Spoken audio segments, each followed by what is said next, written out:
उत्तराखंड में मानव वन्यजीव संघर्ष अलार्मिंग रेट से बढ़ रहा है। जंगल सिकुड़ रहे हैं और अब आदमखोर तेंदुए गांवों में घुसपैठ कर रहे हैं। Everyone stay alert. It's near the cowshed.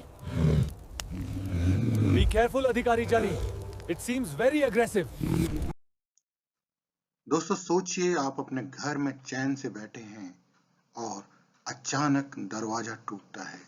सामने एक भालू या गुलदार खड़ा है। जी हाँ, ये अब कल्पना नहीं, ये उत्तराखंड के कई गांवों की हकीकत बन चुकी है। अक्टूबर-नवंबर 2025 में उत्तरकाशी जिले के मोरी क्षेत्र में भालुओं ने 2 घरों पर हमला किया। एक बुजुर्ग महिला गंभीर रूप से घायल हुई। पौड़ी गढ़वाल और अल्मोड़ा में गुलदारों ने खेत में काम कर रहे लोगों और बच्चों को अपना निशाना बनाया। कुछ गुलदार जरूर पकड़े गए हैं, पर असली डर तो अब भी हर शाम को लोगों के चेहरे पर साफ दिखता है। भालू और गुलदार अचानक आक्रामक नहीं हो गए।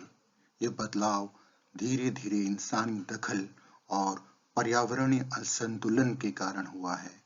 उत्तराखंड के जंगलों में अब पहले जैसी शांति नहीं रही। हर दिन नई सड़कें कट रही हैं, पहाड़ों में होटल्स, रिजॉर्ट्स बन रहे हैं। वन्यजीव कॉरिडोर जहां से जानवर शांति से आ जा सकते थे, अब या तो घेर दिए गए हैं या उनमें इंसानों की गतिविधियां बढ़ गई हैं। भालू आमतौर पर इंसानों से दूर रहते हैं, लेकिन जब जंगलों में जंगली फल, शहद या कीड़े कम हो जाते हैं, तो वे मजबूरी में गांव की तरफ आते हैं। रसोई की खुशबू, खेत में रखा अन्न या कूड़े में पड़ा खाना उन्हें खींच लाता है।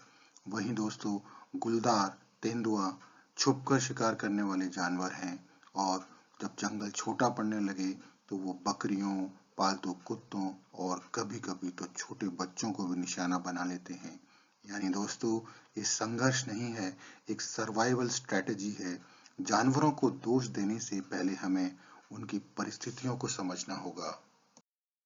अब सवाल यही है, क्या हम इस संघर्ष को रोक सकते हैं? हाँ, पर शर्त यह है कि समाधान सिर्फ सरकार नहीं, समाज और स्थानीय लोगों को मिलकर सोचना होगा।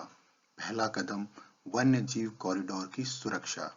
जहां से जानवरों का पारंपरिक आना जाना होता था, उन्हें फिर से खुला और बाधा रहित बनाना होगा। बिल्कुल जैसे दिल्ली मुंबई के बीच हाईवे अनक्लॉग करते हैं, वैसे ही हमें जंगलों का रास्ता अनक्लॉग करना पड़ेगा। दूसरा, सोलर फेंसिंग और चेतावनी सिस्टम। खासकर खेतों और गांवों के किनारों पर सोलर पावर्ड अलार्म लगाने होंगे, जो जानवरों की मौजूदगी पर अलर्ट देंगे। तीसरा, ग्रामीण सहभागिता। स्थानीय निगरानी समितियां बने जो वन विभाग से तालमेल में रहें। रात में अकेले बाहर निकलना या खेतों की तरफ जाना रोका जाए। चौथा, त्वरित मुआवजा नीति। कई बार किसान और ग्रामीण चुपचाप नुकसान सहते हैं क्योंकि मुआवजा मिलने में समय लगता है। अगर यह प्रक्रिया तेज और भरोसेमंद हो जाए तो लोग भी शांतिपूर्ण समाधान की ओर झुकेंगे। और दोस्तों, सबसे अहम, शिक्षा और सह अस्तित्व की समझ।